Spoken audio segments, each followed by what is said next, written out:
The privatization process of Japanese national railways and its impact. Main edition. The world's first railway ran in Britain in 1825, and successive openings followed in many parts of the world, such as in 1826 in the US, in 1832 in France, in 1835 in Germany, then in Belgium and Italy, and in 1853 in India, where colonization by Britain was underway.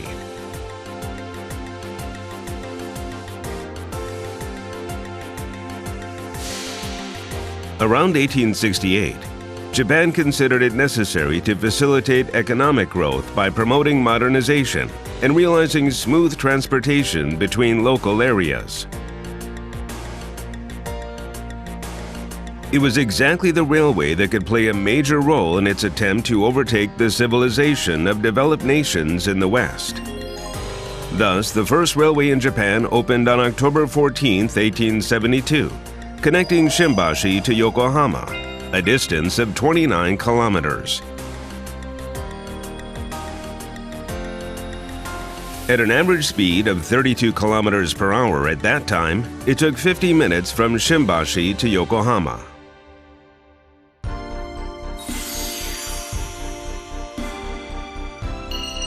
Japanese railways were said to have undergone 3 major systemic changes since their opening in 1872.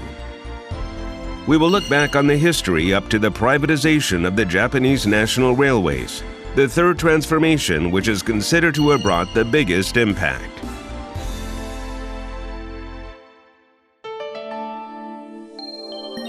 After the opening of the first rail line, the 1880s in Japan were the era of private railways. Involvement in the private sector for public works projects was absolutely necessary to build rail networks at that time. Civil wars and rebellions at that time resulted in financial distress, and the Japanese government could not afford a massive investment into railway construction. To find a way out, the government attempted to encourage private participation, to accelerate infrastructure development, and to ease the burden on public finances. Thus came the establishment of Nippon Railway in 1881, Japan's first private railway company. Nippon Railway's development has driven the foundation of nearly 50 private rail operators nationwide. In 1890, the total route length of private railways reached 1,366 kilometers, accounting for 60% of the total, against 886 kilometers of governmental railways.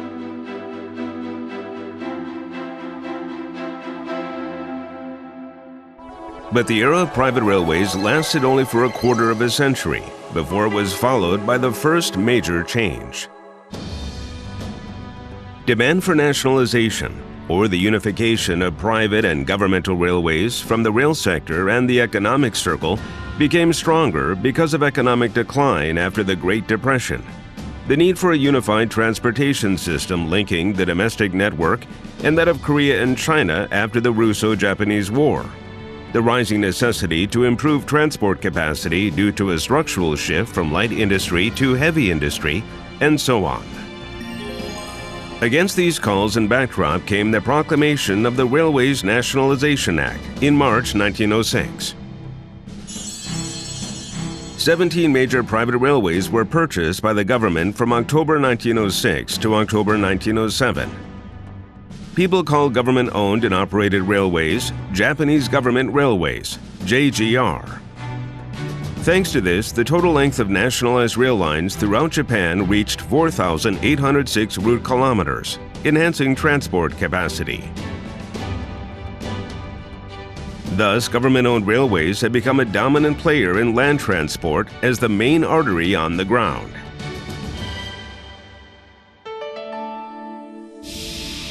After that, the era of the World War began. Even on August 15, 1945, the day World War II ended, JGR trains continued to run. Railways should lead the reconstruction of Japan. JGR went into action under a new mission. However, with the damaged railway facilities and rolling stocks, it was impossible for both passenger and freight transportation to meet traffic demand. Amid such devastation, a series of major accidents took place. Baggage was lost, cargo was stolen, and discussion focused on the nature and moral decline of JGR.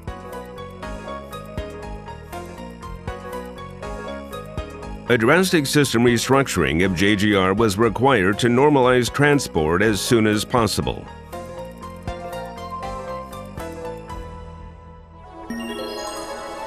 On June 1, 1949, came the second change. JGR was reorganized into a public corporation and founded under the name of Japanese National Railways, JNR. Business operation as a public corporate body meant a fundamental reformation for JGR, which had adopted a method of construction and management by the government. There were, however, several issues which turned out to be problematic later. Although JNR became financially independent as an enterprise, the national government still had decision-making power over management policy, the budget, and fare increases. Its business operation and finances remained under government control. Despite these problems, JNR rode the wave of Japan's high economic growth and completely recovered from the damage of the war.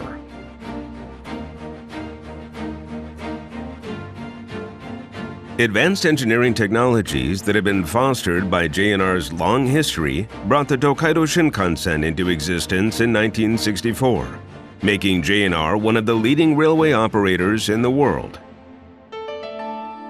Since its founding in 1949, and with a total route length of 20,000 kilometers combining the Shinkansen high-speed rail and other railway networks, JNR played a major role in Japan's transportation after World War II.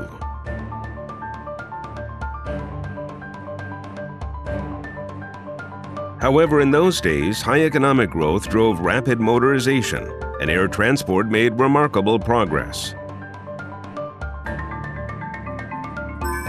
These changing circumstances were also behind JNR's irreversible decline into an actual state of financial collapse, since it fell into the red for the first time in 1964. In 1987, when reform was implemented, long-term debt totaled 37.1 trillion yen. What caused JNR's management crisis?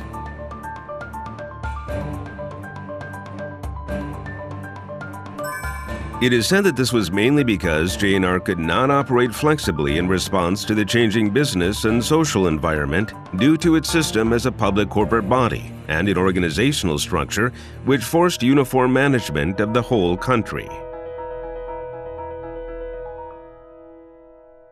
運賃、これは会社で言えば自分の商品ですね、商品価格、これも自分では決められない。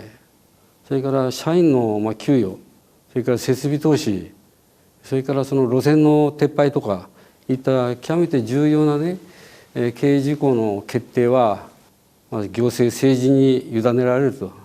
常にその意思決定はですね、内容的に不十分だったり、徹底を欠いていたりですね、時期が遅れがちということになりまして、そのことがですね、膨大な債務と余剰人員といったものをですね生み出す要因の一つとこう言われてまして、そして自立ある将来にわたって経営責任体制を講ずるためには民営化という方策が必要とされたと。それからもう一方、その一元的な管理運営といったことを出してね、で地域それぞれの特徴や特性とこういったものをこう経営にきめ細かく反映できるようにさせるということと、運営する経営のエリアですね、これを競争っていうその条件下の中で分割をして、いわゆる規模の適正化を図っていくと。でそうするためにやっぱり地域分割というですね、方策が必要になるんじゃないかと、こういう考え方だと。Due to the need for these fundamental organizational reforms and a revival of the rail business, the third change, a big reform, was carried out. The Japanese National Railways Reform Law was established in November 1986. It was decided that J&R was to be divided and corporatized in April 1987.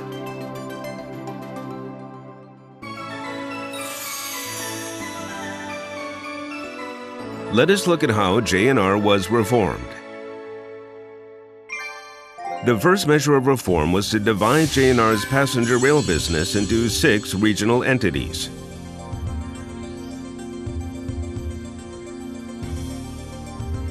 JR Hokkaido, JR East, JR Central, JR West, JR Shikoku, and JR Kyushu were created.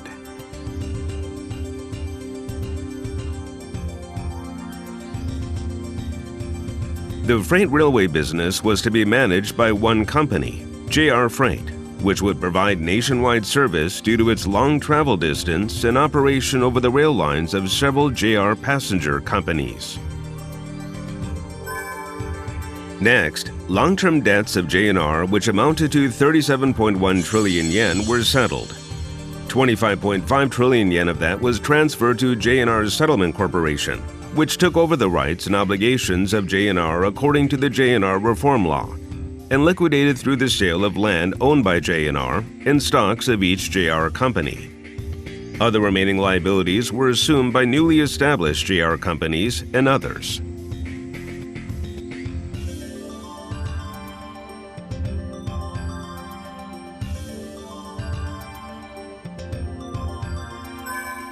Workforce reduction was also necessary. J&R absorbed several 100,000 repatriates from overseas after World War II, bringing the entire labor force to around 600,000 at one time and overburdening J&R's finances. In 1986, before the reform, efforts to streamline J&R's personnel and outsource its operations brought the entire workforce down to 270,000. Of which 200,000 were hired by the JR companies in 1987 when J&R was divided and the JR companies were created. J&R Settlement Corporation continued to find new employment for the remaining jobless workers.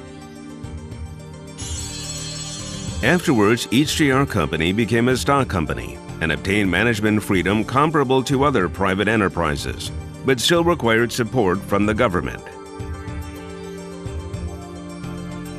For example, the Management Stabilization Fund, which practically is a state subsidy, was established for JR Hokkaido, JR Shikoku, and JR Kyushu as a compensation scheme for operating losses.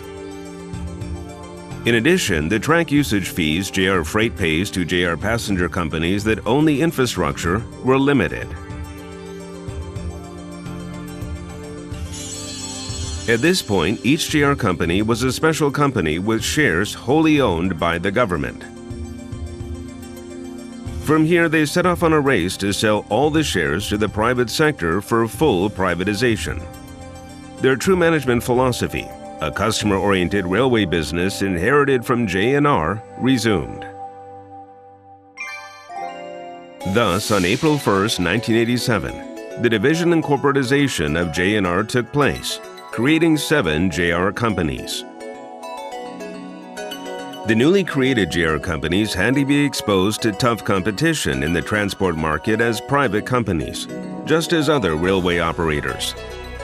For this reason, each JR company tried various kinds of initiatives to gain a competitive edge against other transit modes.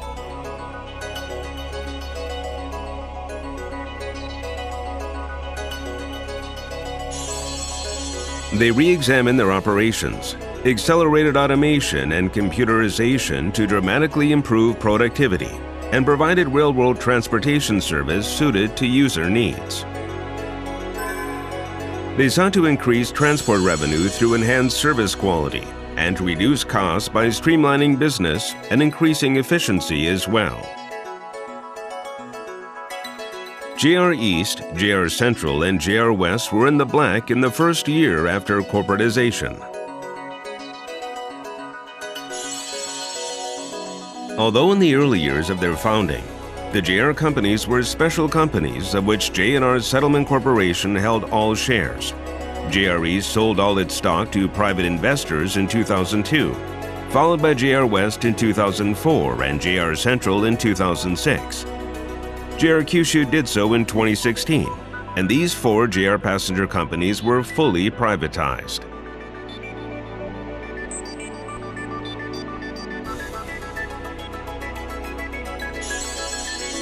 Full privatization removed restrictions on key business matters imposed by the JR Companies Act and further enhanced management autonomy.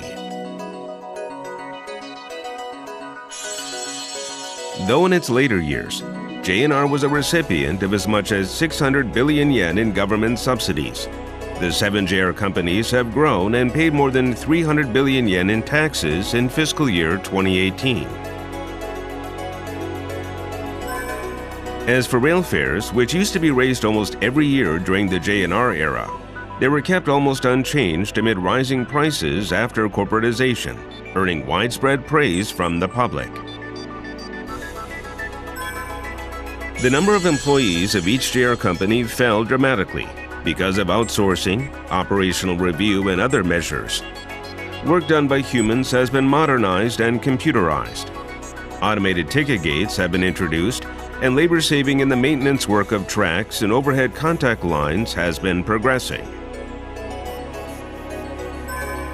The yearly total of passenger kilometers and ton kilometers, or the total number of rail users and total distance of traveled goods for the 7 JR companies has increased. Thus, many people generally say that privatization improved the situation.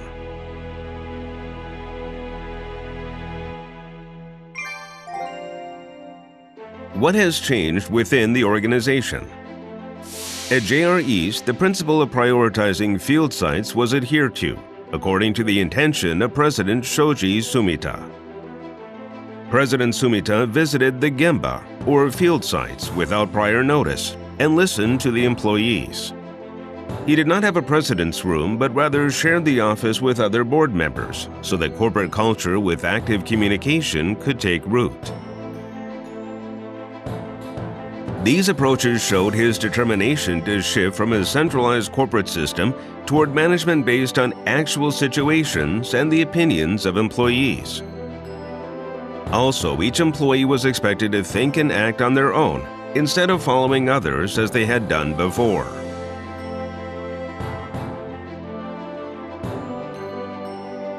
At the actual sites, as part of voluntary activities in their work and customer service, all employees took action to identify challenges in the workplace and come up with creative ways to improve their jobs. These small group activities and suggestion schemes were actively implemented, resulting in positive initiatives on the front line. In addition, some departments and administrative bureaus were abolished and unified to make the structure compact. The change also intended to exclude sectionalism, promoting interdepartmental cooperation. Safety measures also underwent major changes. During the J&R days, passive safety measures were undertaken, with steps taken after an accident. However, motivated by the key phrase, "From the safety of protection to proactive safety," efforts were made to prevent major accidents from happening by detecting problems in small daily troubles. The Challenge Safety campaign was started to allow any frontline worker to talk about anything they noticed relating to safety. With safety as the top management priority, safety investments such as the introduction of the new automatic train stop system were vigorously promoted. Safety education was also emphasized by building training centers, strengthening the on-the-job training program, and making better use of the accident exhibition hall. At the new JR companies, which were brimming with expectation, the voices of not only customers but also of employees were actively heeded. Changes have also been made in work environments and the labor union. For 30 years, there were almost no strikes by the main labor union, though workers frequently walked out in the J&R days. Each JR company tries to run its business smoothly to maintain and develop a sound labor management relationship.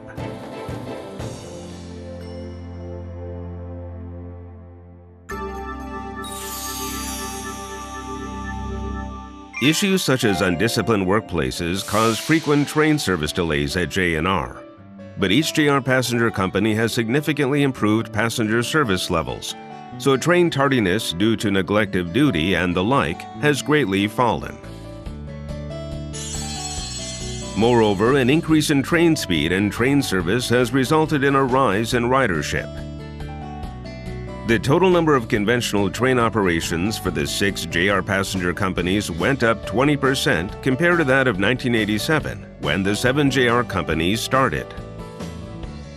In terms of safety, there was a 60% reduction in railway accidents. JR has been actively undertaking technological development to ensure safety and actively investing in safety fields. As a result, safe operation and reliability in transportation service has been enhanced. その当時は改札口は自動改札ではなく必ず駅員の人が改札に立っていたということで、国鉄の時はお客様の切符は見るけれどもお客様の顔は見ていないという印象があったんですが、 JR に変わってからは改札口を通るお客様の顔を見ておはようございますなりの挨拶をするような形で利用者目線での対応をしてくれるようになったと。また列車の運行に関しては運転手は運転士、駅員は駅員、自分の仕事しか考えなかったというところではなかなか遅延というのは回復しないんですけども、民営化することによってその遅れをどうやって回復するかということについて、やっぱり問題意識を持つようになったと。列車の遅延も全般に少なくなったと。いうことが言えると思います。 In addition, a variety of initiatives to enhance passenger convenience are underway in response to customer opinion, such as the expansion of through service, an increase in areas for seamless IC card travel, the enhancement of station accessibility and user friendliness, the construction of new stations, and more. Furthermore, unique sightseeing trains incorporating the attractiveness of local areas such as the Nanatsuboshi cruise train in Kyushu are being operated, and new services that see railways not as a means of transport but as the objective of the trip are being provided one after another. At Takanawa Gateway Station, a core facility of an urban development plan, experiments for the latest station service equipment are being conducted. JR aims to introduce several robots that perform tasks such as carrying luggage and light meals, disinfection and cleaning, and more. JR continues to carry out demonstration tests with the station positioned as a place to disseminate technological innovation. The service quality and convenience have improved, and the transition to JR companies after corporatization has been highly valued by users. During the J&R era, efforts to innovate weakened due to the worsening of business performance. Corporatization, however, improved the operations of each JR company, enabling them to actively invest in technological development and led to the advancement of railway technologies realizing increased speed, lower noise, greater stability, and so on. Attempts to develop a faster Shinkansen bullet train was one such advancement. JR Central's new N700S Shinkansen bullet train, which began service in July 2020, can run independently with its lithium-ion battery during blackouts caused by natural disasters or other reasons. This is the first time in the world that such a battery has been mounted onto a high-speed train. There is also an advanced safety feature. The monitoring function for rolling stock has been strengthened for safe transportation. The data captured by the monitoring system is transmitted to the ground and observed by technical staff around the clock. The development of a next-generation Shinkansen bullet train has been moving forward with cutting-edge studies, not only to increase speed, but also in pursuit of enhanced safety, such as noise and seismic countermeasures, improvements in comfort such as ride quality, increases in environmental performance, and innovation in maintenance. Moreover, basic research and development for future autonomous train operation has been carried out with trial runs of an experimental Shinkansen called Alpha X.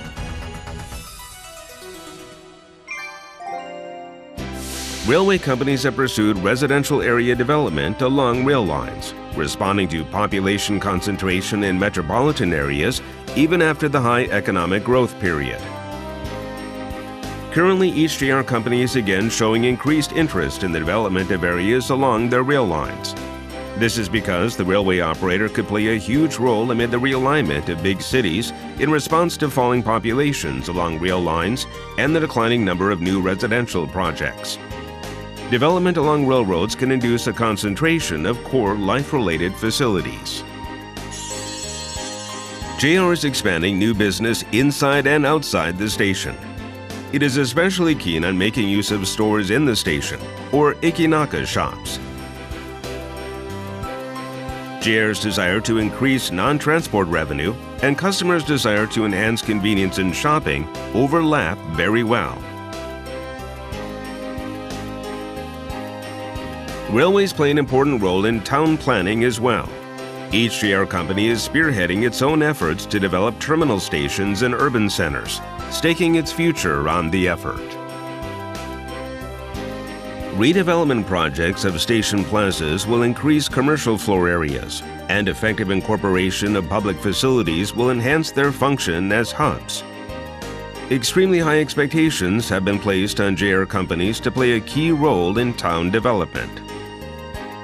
Thus, the weight of non-rail business related to urban development and town planning at each JR company is rising, in addition to revenue from rail transport. In 1987, when JNR was reformed and the JR companies were created, non-rail business revenue accounted for about 2.2% of total operating revenue. For fiscal year 2018, JRE's non-transport revenue constituted around 30% of the total.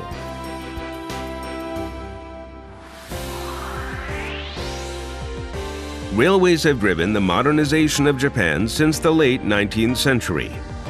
They have served as a means of transportation for the people of Japan and have always stayed close to their day-to-day lives. Japanese railways, which have developed thanks to the partnership between the public and private sectors, continue to run with the key principle of safe and punctual operation, and with added values such as convenience, comfort, technology, and experience. Based upon these experiences of Japan, JICA supports the railway development of developing countries according to their needs and conditions.